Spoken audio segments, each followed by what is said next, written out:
কুরবানির ঈদের দিন বিড়ালদেরকে দেখা যায় না কেন? কুরবানির ঈদের দিন বিড়ালরা কোথায় গায়েব হয়ে যায়? আর পৃথিবীর মধ্যে কোন জাতি বিড়ালদেরকে কুরবানি দিয়ে থাকে? প্রিয় দর্শক, বিড়াল কিভাবে আপনাকে ভূমিকম্পের হাত থেকে বাঁচাতে পারে, এমন সকল প্রশ্নের উত্তরই আজকের ভিডিওতে সাজিয়েছি।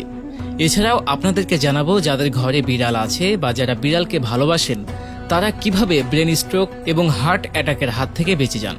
আল্লাহ তাআলা বিড়ালকে কিভাবে সৃষ্টি করেছেন এ ব্যাপারে সুস্পষ্ট বর্ণনা রয়েছে, যেখানে বলা হয়েছে হযরত নূহ আলাইহিস সালামের উপর যখন সেই ভয়ঙ্কর তুফান এবং বন্যা নির্ধারিত হয়ে গিয়েছে, তখন সবাইকে নৌকা বানিয়ে নিজেকে এবং প্রত্যেক জীবজন্তু থেকে এক জোড়া করে নিজের নৌকাতে উঠিয়ে নিতে বললেন। তারপর হযরত নূহ আলাইহিস সালাম আল্লাহ তাআলার এই কথার উপর আমল করতে শুরু করলেন।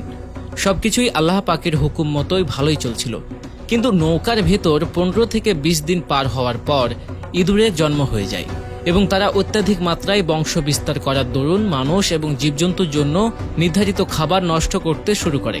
হযরত নূহ আলাইহিস সালাম ও নৌকার মধ্যে আশ্রয় পাওয়া আল্লাহর প্রিয় বান্দারা এই ঘটনা দেখে শঙ্কিত হয়ে যান। তখন হযরত নূহ আলাইহিস সালাম আল্লাহর কাছে দোয়া করলেন, আপনি আমাকে এই ইঁদুরের হাত থেকে রক্ষা করুন। সেই সময় আল্লাহ রাব্বুল আলামিন হযরত জিবরাইল আলাইহিস সালামের মাধ্যমে বার্তা পাঠালেন এবং বললেন, হে নূহ, তুমি নৌকার পিঠের ওপরে থাকা সিংহের জোড়ার ওপরে হাত বোলাও। এবং সাথে সাথে হযরত নূহ আলাইহিস সালাম যে এক জোড়া সিংহ নৌকার উপর উঠিয়েছিলেন তাদের গায়ের উপরে বিসমিল্লাহ পড়ে হাত বোলালেন। অতঃপর সিংহ একটি জোরে হাঁচি দেয় এবং সিংহের নাক দিয়ে আল্লাহ পাকের হুকুমে একজোড়া বিড়াল নৌকার মধ্যে এসে পড়ে। তারপর তারা নৌকার উপরে থাকা সমস্ত ইঁদুরকে খেয়ে পরিষ্কার করে ফেলে, শুধুমাত্র এক জোড়া ইঁদুর রেখে দিয়ে। রাসূল সাল্লাল্লাহু আলাইহি ওয়াসাল্লাম বিড়ালের মুখ দেয়া খাবারকে পবিত্র বলেছেন। বিড়াল মুখ দেওয়ার পরেও খাবার খেয়েছেন। এছাড়াও তিনি এক সাহাবীকে খুবই ভালোবাসতেন, কেননা সেই সাহাবী বিড়ালকে খুব ভালোবাসত। সেই সাহাবীর নাম হচ্ছে আবু হুরায়রা রাদিয়াল্লাহু তাআলা আনহু। এই নামটি আল্লাহর রাসূল সাল্লাল্লাহু আলাইহি ওয়াসাল্লাম দিয়েছেন। এই নামের অর্থ বিড়ালের পিতা। অথচ এই নামে ডাকতে ডাকতে আবু হুরায়রার আসল নামটি মানুষ ভুলে যায়। আবু হুরায়রার আসল নাম ছিল আব্দুর রহমান। বিড়াল নিয়ে পশ্চিমা গবেষকরা অনেক গবেষণা করেছেন। বিশেষজ্ঞরা আমাদেরকে জানিয়েছেন দুশ্চিন্তা, পেরেশানি, হতাশা এসব কিছু বিড়াল পালনকারী ব্যক্তিকে খুব কমই আক্রান্ত করতে পারে। আর এর দরুন বিড়াল পালনকারী ব্যক্তির প্রেক্ষিতে হার্ট অ্যাটাক এবং স্ট্রোকের ঝুঁকি কমে যায়। এছাড়াও আপনি কিছুক্ষণ পরই মানসিক অবসাদগ্রস্ত হয়ে থাকেন, তাহলে কিছুদিনের জন্য হলেও একটা বিড়াল পালতে পারেন। বিশেষজ্ঞদের প্রমাণিত সত্য তথ্য, বিড়ালের দিকে তাকালে আপনি নেগেটিভ এনার্জি থেকে নিজেকে বাঁচাতে পারবেন। তাই পশ্চিমা বিশ্বে অনেকেই ডিপ্রেশনের হাত থেকে বাঁচতে ক্যাট থেরাপি বা বিড়াল পালা শুরু করেছে। এছাড়াও আপনারা জেনে অবাক হবেন যে বিড়ালের শ্রবণ শক্তি কিন্তু অনেক বেশি হয়ে থাকে। ইসলামিক বিশেষজ্ঞরা বলে থাকেন বিড়াল জিন জাতির শব্দ শুনতে পারে। এমনকি বিড়াল আপনার পার্শ্ববর্তী গ্রামের কোথায় কি ঘটনা ঘটেছে সেই শব্দ দূর থেকে অনুধাবন করতে পারে এবং সেই শব্দ তার কানে এসে পৌঁছে যায়। এছাড়া আপনার ঘরে যদি দুষ্টু জিন প্রবেশ করে বিড়ালরা সেটা বুঝতে পারে। এমনকি রহমতের ফেরেশতা আসলেও বিড়াল তা বুঝতে পারে। আপনি জেনে অবাক হবেন যে বিড়াল সর্বোচ্চ 31 কিলোমিটার বেগে দৌড়াতে পারে।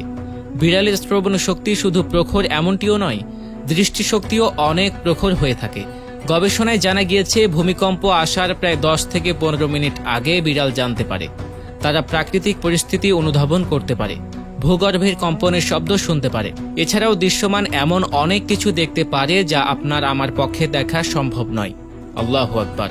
একটি বিষয় জানলে অবাক হবেন যে শয়তানের ওপর আমল করা মানুষজন কালো বিড়াল ব্যবহার করে থাকে, অর্থাৎ তারা কালো বিড়ালকে দেখলেই কোরবানি করে দেয়, আর এর ফলে তারা দুষ্টু জাদু চর্চা করে। বিড়ালরা সকল প্রকার জিন জাতিদেরকে স্পষ্টত দেখার শক্তি রাখে। তাছাড়া বিড়ালরা মৃত্যুর ফেরেশতাকেও চিনতে পারে। আপনাদের জানিয়ে রাখি যে বিড়ালরা যখন অনেক বেশি গোশত খেয়ে ফেলে তখন তাদের বদহজম হয়ে যায় এবং সেই সময় এরা কিছুটা পরিমাণে ঘাস খেতে পছন্দ করে। আর এই জন্য কোরবানির ঈদে সকল বিড়াল বিভিন্ন ধরনের জন্তু জানোয়ারের হাড় এবং মাংস খাওয়ার পরে ঘাস খাওয়ার জন্য লোকালয় থেকে দূরে চলে যায়। এই জন্য কুরবানির ঈদে সাধারণত বিড়ালদেরকে খুব একটা বেশি দেখা যায় না। এছাড়াও ঈদুল আজহা বা কোরবানির ঈদে বিড়ালরা সাধারণত দৃশ্যমান থাকে না, কেননা গবেষণা বলে যে অন্য পশু বা জন্তুর রক্ত বিড়াল সহ্য করতে পারে না। এখানে সেখানে বিভিন্ন ধরনের পশু জবাই হয়, সেগুলো রক্ত দেখে বিড়াল ভয় পায়, তাই বিড়াল আতঙ্কিত হয়ে পালিয়ে থাকে। এছাড়াও ইসলামিক বিশেষজ্ঞগণ বলেন কোরবানির ঈদের দিন আকাশ থেকে বিভিন্ন ফেরেশতারা পৃথিবীতে নেমে আসে, আর ফেরেশতাদের দেখার পর বিড়ালরা সেখান থেকে লুকিয়ে পড়ে। একটা কথা বলে রাখি, পোষা বিড়ালরা কিন্তু এদিন পালিয়ে যায় না, কেননা তারা ঘরেই থাকে।